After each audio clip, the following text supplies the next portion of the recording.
अस्सलाम वालेकुम नाजरीन, आप देख रहे हैं सूर्य टीवी HD। मैं हूं आपकी होस्ट हुस्ना नूरीन। आज की खबर से अपडेट करती चलूं। गुलबर्ग पुलिस की कामयाब कार्रवाई, 2 रुकनी मोबाइल चोर गैंग गिरफ्तार। मुलजमान हफीज सेंटर और IT टावर गुलबर्ग से मोबाइल चुराते थे।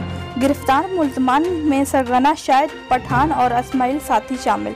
मुलजमान के कब्जे से 3 लाख रुपए मालियत के डिब्बा पैक, फोन और असला बरामद। मुलजमान का दौरान तफ्तीश मुतअद्दिद वारदातों और इंकशाफ। मुलजमान के खिलाफ मुकदमा दर्ज। मजीद तफ्तीश के लिए इन्वेस्टिगेशन विंग के हवाले से SHO गुलबर्ग इंस्पेक्टर हमाद हसन जराइम पेशा अनासर के खिलाफ जीरो टॉलरेंस पॉलिसी पर अमल पैरा है। SP मॉडल टाउन दोस्त मोहम्मद। मजीद खबरों और अपडेट्स के लिए देखते रहिए सूर्य टीवी। हमारे चैनल को लाइक करें, शेयर करें, कमेंट्स करें। शुक्रिया।